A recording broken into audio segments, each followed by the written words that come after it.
നമസ്കാരം, എല്ലാവർക്കും Mech 96ന്റെ മറ്റൊരു വീഡിയോയിലേക്ക് സ്വാഗതം. ഇന്നത്തെ വീഡിയോ നിങ്ങൾ വാഷിംഗ് മെഷീൻ ഉപയോഗിക്കുന്നുണ്ടെങ്കിൽ തീർച്ചയായും നിങ്ങൾക്ക് ഉപകരിക്കുന്ന ഒരു വീഡിയോ ആണ്. അതുപോലെ തന്നെ ഈ ഇന്നത്തെ വീഡിയോ നമ്മൾ തമ്പനയിൽ കാണിച്ചതുപോലെ തന്നെ അതുപോലെ ഒരു കംപ്ലൈന്റ് നിങ്ങൾ നേരിടുന്നുണ്ടെങ്കിൽ തീർച്ചയായും നിങ്ങൾ ഈ വീഡിയോ മുഴുവനായി സ്കിപ്പ് ചെയ്ത് കാണാൻ ശ്രമിക്കുക. കാരണം ആ കംപ്ലൈന്റ് കറക്റ്റ് നമ്മൾ ഈ വീഡിയോയിൽ കറക്റ്റ് എങ്ങനെ ശരിയാക്കി എടുക്കുന്നതെന്ന് വളരെ വ്യക്തമായിട്ട് തന്നെ കാണിക്കുന്നുണ്ട്. അതുകൊണ്ട് ഈ വീഡിയോ നിങ്ങൾ ഒരിക്കലും സ്കിപ്പ് ചെയ്യരുത്. കംപ്ലൈന്റ് എന്താണെന്ന് വെച്ച് കഴിഞ്ഞാൽ ഒന്നുകൂടി കാണിച്ചു തരാം. ഇതുപോലെ നിങ്ങൾ ഉപയോഗിക്കുന്ന സെമി ഓട്ടോമാറ്റിക് വാഷിംഗ് മെഷീൻ ഏതൊരു ബ്രാൻഡിൻ്റെയോ ആയിക്കോട്ടെ, പക്ഷേ ഈ ഒരു കംപ്ലൈൻറ്റ് റിപ്പയർ ചെയ്യുന്ന രീതി അല്ലെങ്കിൽ ഈ ഒരു കംപ്ലൈൻറ്റ് റിപ്പയർ ചെയ്യുന്ന മെത്തേഡ് എല്ലാ വാഷിംഗ് മെഷീനും സെയിം മെത്തേഡാണ്.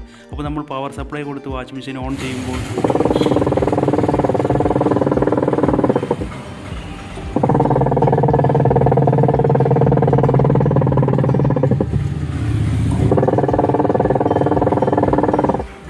ഇന്നത്തെ വീഡിയോ നമ്മൾ ഇതുപോലെ വാഷിംഗ് മെഷീൻ അലക്കുന്നതിന് വേണ്ടി ഉപയോഗിക്കുമ്പോൾ വാഷിംഗ് മെഷീൻ്റെ അകത്തു നിന്നും ഇതുപോലെ വലിയൊരു സൗണ്ട് വന്നിട്ട് സൗണ്ടോട് കൂടി വാഷിംഗ് മെഷീൻ റൊട്ടേറ്റ് ചെയ്യുകയോ അല്ലെങ്കിൽ വാഷിംഗ് മെഷീനിൽ നിന്നും വെറും സൗണ്ട് മാത്രം കേൾക്കുന്നു, ആകെ സൗണ്ട് മാത്രം കേൾക്കുന്നു, പക്ഷേ വാഷിംഗ് മെഷീൻ റൊട്ടേറ്റ് ആവുന്നില്ല. ഇങ്ങനെയൊക്കെ വലിയ സൗണ്ടോട് കൂടി ഇങ്ങനെയുള്ള കംപ്ലൈൻറ്റ് എങ്ങനെ ശരിയാക്കി എടുക്കാം എന്നാണ് ഇന്നത്തെ വീഡിയോയിൽ നിങ്ങൾക്ക് വളരെ വ്യക്തമായിട്ട് കാണിച്ചു തരുന്നത്. അപ്പോൾ വീഡിയോ ആരും സ്കിപ്പ് ചെയ്യേണ്ട, അതുകൊണ്ടാണ് ഞാനിങ്ങനെ വളരെ വ്യക്തമായി കാണിക്കുന്നുണ്ടെന്ന് പറയുന്നത്. സ്കിപ്പ് ചെയ്ത് കഴിഞ്ഞാൽ നിങ്ങൾക്ക് ആവശ്യമായ ഉപകാരപ്രദമായ ഒരുപാട് ഭാഗങ്ങൾ നഷ്ടമാകും. അതുകൊണ്ടാണ് സ്കിപ്പ് ചെയ്യരുത് എന്ന് പറയുന്നത്. അതുപോലെ തന്നെ നിങ്ങൾക്ക് ഈ വീഡിയോ ആവശ്യമില്ലെങ്കിൽ ഇത് ആവശ്യമുള്ള ഒരുപാട് ആളുകളുണ്ട്. അവർക്ക് വീഡിയോ ഷെയർ ചെയ്തെത്തിക്കാനോ അല്ലെങ്കിൽ നിങ്ങൾ തന്നെ പറഞ്ഞു കൊടുക്കാനോ ഒന്നും മറക്കണ്ട. അപ്പോൾ അതുപോലെ തന്നെ നമ്മൾ ഇത് ശരിയാക്കുന്ന വീഡിയോയിലേക്ക് പോകുന്നതിന് മുന്നേ ആയിട്ട് നമ്മുടെ ചാനൽ ഇതുവരെ സബ്സ്ക്രൈബ് ചെയ്യാത്ത കൂട്ടുകാർ വീഡിയോ കാണുന്നുണ്ടെങ്കിൽ ചാനൽ ഇപ്പോൾ തന്നെ സബ്സ്ക്രൈബ് ചെയ്യുക. അതുപോലെ തന്നെ നിങ്ങൾക്ക് വീഡിയോ ഇഷ്ടപ്പെടുകയാണെങ്കിൽ മാത്രം നമ്മുടെ വീഡിയോക്ക് ലൈക്ക് ചെയ്യുക. അതുപോലെ തന്നെ നിങ്ങൾക്ക് അഭിപ്രായങ്ങളോ നിർദ്ദേശങ്ങളോ സംശയങ്ങളും ഉണ്ടെങ്കിൽ കമന്റ് രൂപത്തിൽ അറിയിക്കാനും മറക്കണ്ട. അപ്പോൾ നമുക്ക് എത്രയും പെട്ടെന്ന് അത് റിപ്പയർ ചെയ്തെടുക്കുന്ന വീഡിയോയിലേക്ക് പോവാം. നമ്മുടെ വാഷിംഗ് മെഷീൻ്റെ ഈ വലിയൊരു സൗണ്ട് വരുന്ന കംപ്ലൈൻറ്റ് റിപ്പയർ ചെയ്യുന്നതിന് വേണ്ടി നമ്മുടെ കയ്യിൽ മെയിനായിട്ടും ഉണ്ടായിരിക്കേണ്ട ഒരു ടൂളാണ് ഇതുപോലെ ഒരു സ്റ്റാർ സ്ക്രൂ ഡ്രൈവർ. ആ സ്റ്റാർ സ്ക്രൂ ഡ്രൈവർ ഉപയോഗിച്ചിട്ട് വീഡിയോയിൽ കാണുന്നത് പോലെ ഇങ്ങനെ അഴിച്ചെടുക്കുക. ഈ അഴിച്ചെടുക്കുന്ന പാർട്ടിൻ്റെ പേരാണ് പൾസിലേറ്റർ. ഈ പൾസിലേറ്റർ വീഡിയോയിൽ കാണുന്നത് പോലെ അഴിച്ചെടുക്കുക. അപ്പോൾ സ്ക്രൂ അഴിക്കുമ്പോൾ വീഡിയോയിൽ കാണിച്ചതുപോലെ ഇത്ര ഒരു ലെവലിൽ അഴിച്ചതിന് ശേഷം നമ്മൾ സ്ക്രൂ പിടിച്ച് പൊക്കിക്കഴിഞ്ഞാൽ ഈ പൾസിലേറ്റർ പെട്ടെന്ന് തന്നെ നമുക്ക് എടുക്കാൻ സാധിക്കും. ഇപ്പോൾ വീഡിയോയിൽ കാണുന്നത് പോലെ ഇങ്ങനെ പൊക്കിക്കഴിഞ്ഞാൽ പെട്ടെന്ന് തന്നെ നമുക്ക് ഇങ്ങോട്ട് പുറത്തെടുക്കാൻ സാധിക്കും. അല്ലാതെ അഴിച്ചു കഴിഞ്ഞാൽ നിങ്ങൾക്ക് ആ ബുദ്ധിമുട്ട് നേരിടേണ്ടി വരും. പിന്നെ വീഡിയോയിൽ കാണുന്നത് പോലെ തന്നെ ഈ രണ്ട് വാഷറുകൾ ഇതുപോലെ തന്നെ അഴിച്ചെടുക്കുക. ഇത് തിരിച്ചിടുമ്പോൾ മാറാൻ പാടില്ല, അതുകൊണ്ടാണ് ഇത് എടുത്ത് കാണിച്ചത്. എന്നിട്ട് അത് സേഫായ ഒരു സ്ഥലത്ത് കീപ്പ് ചെയ്യുക. അതിനുശേഷം വാഷിംഗ് മെഷീൻ്റെ ബാക്കിലെ കവറാണ് അഴിക്കേണ്ടത്. അപ്പോൾ അവിടെ ഒരു സ്ക്രൂ ഉണ്ടായിരിക്കും, അത് നമ്മൾ ഓൾറെഡി റിമൂവ് ചെയ്ത് വെച്ചത് കൊണ്ട് നമ്മളിപ്പോൾ ഇതുപോലെ വീഡിയോയിൽ കാണിച്ചതുപോലെ വാഷിംഗ് മെഷീൻ്റെ കവർ അഴിച്ചെടുത്തു. എന്നിട്ട് നമ്മൾ ചെയ്യേണ്ടത് എന്തെന്ന് വെച്ച് കഴിഞ്ഞാൽ ഇപ്പോൾ ഇവിടെയുള്ള ഫ്ലോറെല്ലാം കുറച്ച് റഫായത് കാരണം ഫ്ലോറിൽ ഒരു ന്യൂസ് പേപ്പർ വിരിച്ചു. എന്തിനാന്ന് വെച്ച് കഴിഞ്ഞാൽ നമ്മുടെ വാഷിംഗ് മെഷീൻ ഇതുപോലെ ചെരിച്ച് വെക്കേണ്ടതുണ്ട്. അപ്പോൾ ബോഡിയിൽ സ്ക്രാച്ച് ഒന്നും വീഴാണ്ടിരിക്കാൻ വേണ്ടിയിട്ടാണ് നമ്മളത് ചെയ്തത്. അപ്പോൾ അതുപോലെ വാഷിംഗ് മെഷീൻ ചെരിച്ച് വെച്ചതിന് ശേഷം വാഷിംഗ് മെഷീൻ്റെ വശങ്ങളിലെല്ലാം സ്ക്രൂസ് ഉണ്ട്. അപ്പോൾ അതുപോലെ നിങ്ങളുടെ വാഷിംഗ് മെഷീനിൽ എത്ര സ്ക്രൂസ് ഉണ്ടെന്ന് നോക്കിയതിന് ശേഷം ആ സ്ക്രൂകളെല്ലാം വീഡിയോയിൽ കാണുന്നത് പോലെ അഴിച്ചെടുക്കാൻ ശ്രമിക്കുക. അപ്പോൾ നമ്മൾ ഓരോ സ്ക്രൂസ് അഴിച്ചെടുക്കുന്ന കാഴ്ചകളാണ് നിങ്ങളിപ്പോൾ കണ്ടുകൊണ്ടിരിക്കുന്നത്. അതിൽ കൂടുതൽ ലേഗാക്കണമെന്ന് കരുതിയിട്ട് നമ്മളതെല്ലാം സ്പീഡായിട്ട് ചെയ്യുന്നുണ്ട്. അങ്ങനെ നമ്മൾ ഒരു വശത്തെ ആ സ്ക്രൂസ് എല്ലാം അഴിച്ചു കഴിഞ്ഞാൽ വാഷിംഗ് മെഷീൻ്റെ താഴ്ഭാഗത്തായിട്ട് ഇതുപോലെ പ്രൊജക്റ്റ് ചെയ്ത് നിൽക്കുന്ന ഒരു 3 ലെഗുകൾ കാണാൻ സാധിക്കും. അത് വാഷിംഗ് മെഷീൻ്റെ സ്പിൻ മോട്ടോറിൻ്റെ ലെഗുകളാണ്. അപ്പോൾ നമ്മൾ ഈ ഒരു കംപ്ലൈൻറ്റ് റിപ്പയർ ചെയ്യുന്നതിന് വേണ്ടി നമ്മൾ ഈ 3 ലെഗുകൾ ഒന്ന് റിമൂവ് ചെയ്ത് കൊടുക്കേണ്ടതുണ്ട്. അതിന് വേണ്ടിയിട്ട് നമ്മൾ ഉപയോഗിക്കുന്നത് റിംഗ് സ്പാനറാണ്. അപ്പോൾ ഈ 14ൻ്റെ റിംഗ് സ്പാനർ ഉപയോഗിച്ചിട്ടാണ് നമ്മൾ ഈ ഒരു സംഭവം റിമൂവ് ചെയ്യുന്നത്. ഇത് പലർക്കും പല ഐഡിയയിൽ റിമൂവ് ചെയ്യാം. എനിക്ക് ഈസി എന്ന് തോന്നുന്ന ഒരു മെത്തേഡ് ഇതാണ്. അതുകൊണ്ടാണ് ഞാൻ ഇങ്ങനെ ഒരു മെത്തേഡ് യൂസ് ചെയ്തിട്ട് ഇത് റിമൂവ് ചെയ്യുന്നത്. അപ്പോൾ നമ്മൾ ഇതെങ്ങനെയാണ് റിമൂവ് ചെയ്യുന്നതെന്ന് വെച്ച് കഴിഞ്ഞാൽ ഈ ലെഗിന് ഓരോന്നിനും 4 ടീത്തുകൾ പോലുള്ള ഭാഗമുണ്ട്.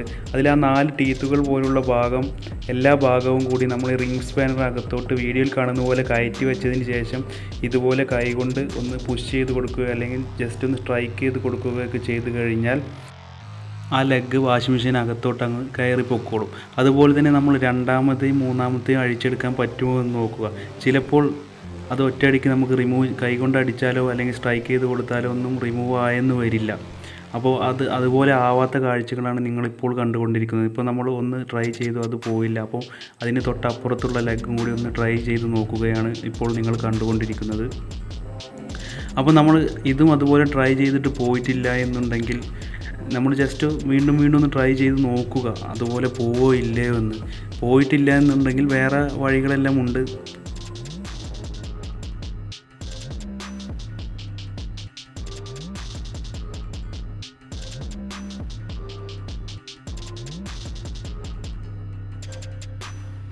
പിന്നെ നമ്മൾ ഇതുവരെയും ട്രൈ ചെയ്തിട്ട് പോവാത്തതിൻ്റെ കാരണം എന്താണെന്ന് വെച്ച് കഴിഞ്ഞാൽ ഇവിടെ ഒരു ഹോൾ കണ്ടോ, ഈ ഹോളിനകത്തൊരു സ്ക്രൂ ഉണ്ട്.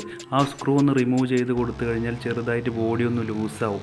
അപ്പോൾ അത് ലൂസായി കഴിഞ്ഞാൽ ചിലപ്പോൾ പെട്ടെന്ന് തന്നെ ഈ രണ്ട് ലെഗുകൾ നമുക്ക് അഴിക്കാൻ സാധിക്കും. ഇനി നമ്മൾ കൈകൊണ്ട് ട്രൈ ചെയ്യുന്നില്ല, എന്തെങ്കിലും ടൂൾ ഉപയോഗിച്ചിട്ട് ആ സ്പാനറിൻ്റെ മുകളിൽ വീഡിയോയിൽ കാണുന്ന പോലെ അടിച്ചു കൊടുത്തു കഴിഞ്ഞാൽ അത് പെട്ടെന്ന് തന്നെ ഉള്ളോട്ട് അങ്ങ് പൊക്കോളും. അപ്പോൾ അതെല്ലാം ഉള്ളോട്ട് നീങ്ങിയിട്ടുണ്ട്. അപ്പോൾ ഇത് നീങ്ങിയാൽ മാത്രമേ നമുക്ക് ഈ ബോഡി മുഴുവനായിട്ട് റിമൂവ് ചെയ്യാൻ പറ്റത്തുള്ളൂ. അതിന് വേണ്ടിയിട്ടാണ് നമ്മളിപ്പോൾ ആ ഒരു വർക്ക് ചെയ്തത്.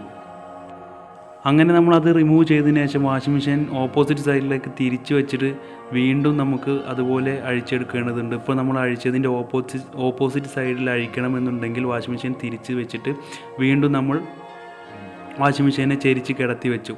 എന്നിട്ട് നമ്മൾ ഇപ്പോൾ അപ്പുറത്തെ സൈഡിൽ അഴിച്ചത് അതുപോലെ തന്നെ ഇപ്പുറത്തെ സൈഡിലും സ്ക്രൂസ് ഓരോന്നായിട്ട് റിമൂവ് ചെയ്യുക. അങ്ങനെ ഇവിടുത്തെ സ്ക്രൂ എല്ലാം റിമൂവ് ചെയ്തതിന് ശേഷം നമ്മൾ മറ്റൊരു കാര്യം കൂടി ശ്രദ്ധിക്കേണ്ടതുണ്ട്. വാഷിംഗ് മെഷീൻ്റെ ബെൽറ്റ് ഇതുപോലെ റിമൂവ് ചെയ്യണം. അത് നമ്മൾ ആദ്യമേ ചെയ്യേണ്ടതാണ്. അത് ആ വാഷിംഗ് മെഷീൻ അഴിക്കുന്നതിന് മുന്നേ മറന്നു പോയതാണ്. അപ്പോൾ ആ ബെൽറ്റ് കൂടി റിമൂവ് ചെയ്ത് കഴിഞ്ഞാൽ വാഷിംഗ് മെഷീൻ ഇതുപോലെ നമുക്ക് 2 പീസാക്കി മാറ്റാം. ഇപ്പോൾ നമ്മൾ വാഷിംഗ് മെഷീൻ്റെ ബോഡി മുഴുവനായിട്ടും ഓപ്പൺ ചെയ്ത് വെച്ചിട്ടുണ്ട്. അപ്പോൾ ഇത് നമ്മുടെ വാഷിംഗ് മെഷീൻ്റെ ബേസിൻ്റെ ഭാഗമാണ് ഇപ്പോൾ കണ്ടത്.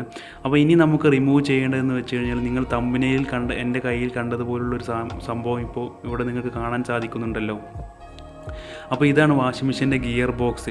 ഈ ഗിയർ ബോക്സ് കേടായതുകൊണ്ടാണ് നമ്മുടെ വാഷിംഗ് മെഷീൻ അതുപോലെ സൗണ്ട് വന്നിട്ട് നമുക്ക് ബുദ്ധിമുട്ടുണ്ടാക്കുന്നത്. അപ്പോൾ നമ്മൾ ആ ഗിയർ ബോക്സ് റിമൂവ് ചെയ്യുന്ന കാഴ്ചകളാണ് നിങ്ങളിപ്പോൾ കണ്ടുകൊണ്ടിരിക്കുന്നത്. അപ്പോൾ ആ ഗിയർ ബോക്സിൻ്റെ സ്ക്രൂസ് എല്ലാം നമ്മൾ റിമൂവ് ചെയ്ത് കൊടുക്കുക.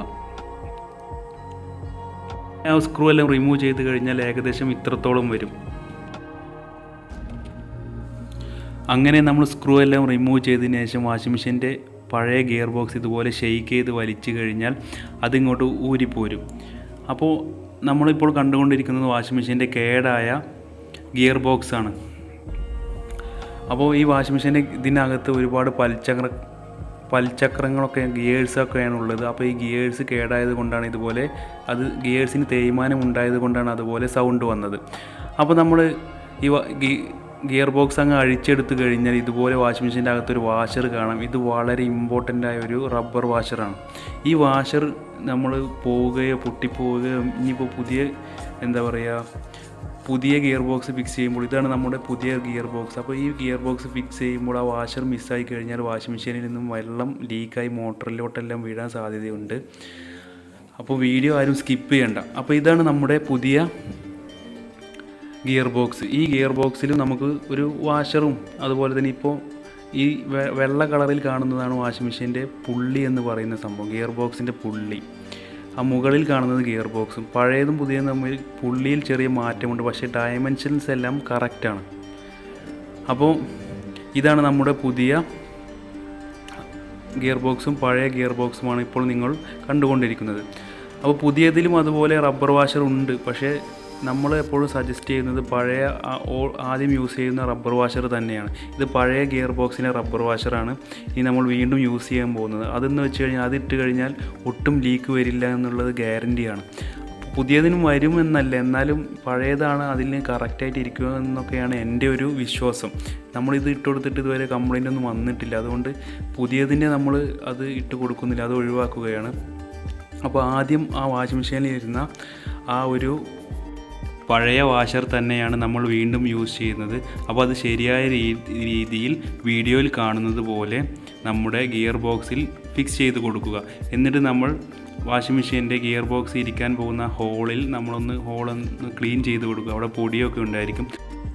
അത് ക്ലീൻ ചെയ്തതിന് ശേഷം വീഡിയോയിൽ കാണുന്നത് പോലെ നമ്മുടെ ഗിയർ ബോക്സ് അഴിച്ചെടുത്തതുപോലെ തന്നെ നമ്മൾ ഓരോ സ്ക്രൂകളും ഹോളിൽ വെച്ച് വെച്ച് കൊടുത്തതിന് ശേഷം നമ്മൾ വീഡിയോയിൽ കാണുന്നത് പോലെ നമ്മുടെ ഗിയർ ബോക്സ് ടൈറ്റ് ചെയ്യുക. അങ്ങനെ ഒരു സ്ക്രൂ മാത്രം മുഴുവൻ ടൈറ്റ് ചെയ്തത് എല്ലാ സ്ക്രൂകളും കുറച്ച് ഇങ്ങനെ ടൈറ്റ് ചെയ്തിട്ട് നമ്മൾ ഗിയർ ബോക്സ് വാഷിംഗ് മെഷീനിൽ ഉറപ്പിച്ച് നിർത്തുക. അങ്ങനെ നമ്മൾ അത് ഉറപ്പിച്ച് നിർത്തിയതിന് ശേഷം ഇനി നമുക്ക് ചെയ്യാനുള്ളത് എന്തെന്ന് വെച്ച് കഴിഞ്ഞാൽ നമ്മുടെ ആദ്യം അഴിച്ചെടുത്ത സ്പിൻ മോട്ടോറിൻ്റെ ലെഗുകൾ ആദ്യമായി തന്നെ നമ്മുടെ വാഷിംഗ് മെഷീൻ്റെ ബേസ്, അപ്പോൾ നമ്മൾ അത് കറക്റ്റ് വാഷിംഗ് മെഷീൻ്റെ കവറ് അവിടെ യോജിപ്പിച്ച് നിർത്തുക. വീഡിയോയിൽ കാണുമെങ്കിലും വീഡിയോയിൽ കാണുമ്പോൾ നിങ്ങൾക്കെല്ലാം വ്യക്തമായിട്ട് മനസ്സിലാവുന്നുണ്ടെന്ന് ഞാൻ കരുതുന്നു. അതുകൊണ്ടൊക്കെയാണ് ഇടയ്ക്കിടയ്ക്ക് വീഡിയോ സ്കിപ്പ് ചെയ്യരുത് എന്ന് പറയുന്നത്. ഇങ്ങനൊരു കാര്യം നിങ്ങളുടെ അറിവിലേക്ക് പറഞ്ഞു തരുകയാണ് നമ്മളിപ്പോൾ ചെയ്യുന്നത്. അപ്പോൾ ഇങ്ങനെ സ്കിപ്പ് ചെയ്ത് കഴിഞ്ഞാൽ നിങ്ങൾക്കൊന്നും മനസ്സിലാവത്തില്ല. അപ്പോൾ ഇനി നമ്മൾ ചെയ്യേണ്ടത് എന്താണെന്ന് വെച്ച് കഴിഞ്ഞാൽ ആ വാഷിംഗ് മെഷീൻ്റെ ആ സ്പിൻ ലെഗുകളെല്ലാം അതിൻ്റെ ഹോളിൽ ഫിക്സ് ചെയ്യുന്നതാണ് ഇപ്പോൾ നിങ്ങൾ കണ്ടത്. അത് ഫിക്സ് ചെയ്ത് കഴിഞ്ഞാൽ വാഷിംഗ് മെഷീൻ്റെ ബോഡിയെല്ലാം കറക്റ്റ് ഇതുപോലെ ബഡായിട്ടിരിക്കും. അങ്ങനെ അത് ഇരുന്ന് കഴിഞ്ഞാൽ ഇന്ന് ആദ്യത്തെ പോലെ തന്നെ വാഷിംഗ് മെഷീൻ ചെരിച്ച് വെച്ചതിന് ശേഷം നമ്മൾ അഴിച്ചെടുത്ത സ്ക്രൂകളെല്ലാം നിങ്ങൾ കണ്ടില്ല. അതുപോലെ തന്നെ നമ്മൾ ആ സ്ക്രൂ തിരിച്ച് ടൈറ്റൻ ചെയ്യുന്ന കാഴ്ചകളാണ് ഇനി കാണാൻ പോകുന്നത്. അതാണ് ഇപ്പോൾ നിങ്ങൾ കണ്ടുകൊണ്ടിരിക്കുന്നത്.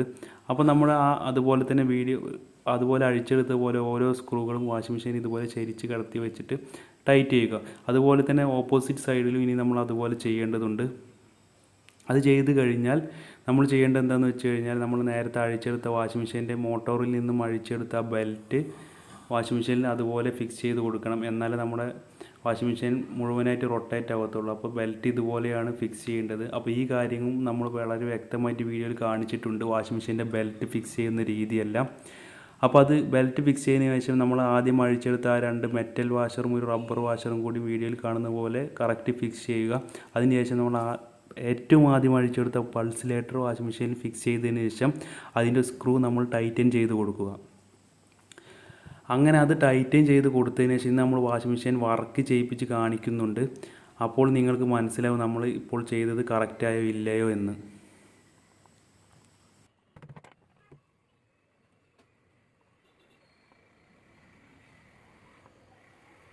അങ്ങനെ നമ്മൾ വാഷിംഗ് മെഷീൻ്റെ പൾസിലേറ്ററെല്ലാം ടൈറ്റൻ ചെയ്ത് കഴിഞ്ഞു. ഇനി നമുക്ക് വാഷിംഗ് മെഷീൻ പവർ സപ്ലൈ കൊടുത്തിട്ട് വാഷിംഗ് മെഷീൻ വർക്ക് ചെയ്യിപ്പിച്ച് നോക്കാം. വാഷിംഗ് മെഷീൻ ശരിയായോ ഇല്ലയോ എന്ന് നിങ്ങൾക്ക് ഇപ്പോൾ മനസ്സിലാക്കാൻ സാധിക്കും.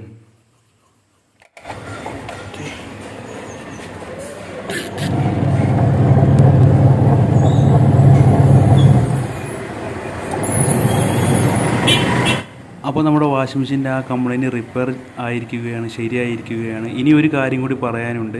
അപ്പോൾ നിങ്ങൾ വീഡിയോ ഇത്രയും കണ്ടതിന് ശേഷം വീഡിയോ ഒഴിവാക്കി പോകരുത്. ഒരു കാര്യം പ്രത്യേകം പറയാനുണ്ട്. അതെന്താണെന്ന് വെച്ച് കഴിഞ്ഞാൽ, അപ്പോൾ ഗൈസ്, നമ്മുടെ വാഷിംഗ് മെഷീൻ റിപ്പയർ ചെയ്യുന്ന വീഡിയോ നിങ്ങൾക്ക് ഇഷ്ടപ്പെട്ടു എന്ന് കരുതുന്നു. ഇഷ്ടപ്പെട്ടിട്ടുണ്ടെങ്കിൽ വീഡിയോക്ക് ലൈക്ക് ചെയ്യാനും അതുപോലെ തന്നെ നമ്മൾ നേരത്തെ പറഞ്ഞതുപോലെ ചാനൽ സബ്സ്ക്രൈബ് ചെയ്യാത്ത കൂട്ടുകാർ, അതായത് വീഡിയോ കണ്ടിട്ടും ചാനൽ സബ്സ്ക്രൈബ് ചെയ്യാൻ മറന്നുപോയ കൂട്ടുകാരുണ്ടെങ്കിൽ നമ്മുടെ ചാനൽ ഇപ്പോൾ തന്നെ സബ്സ്ക്രൈബ് ചെയ്ത് വെക്കുക. അതുപോലെ തന്നെ നിങ്ങൾക്ക് സംശയങ്ങളോ അഭിപ്രായങ്ങളോ നിർദ്ദേശങ്ങളോ ഉണ്ടെങ്കിൽ കമന്റ് രൂപത്തിൽ അറിയിക്കാൻ മറക്കണ്ട. അപ്പോൾ അടുത്ത മറ്റൊരു വീഡിയോ മാറ്റി നമുക്ക് വീണ്ടും കാണാം.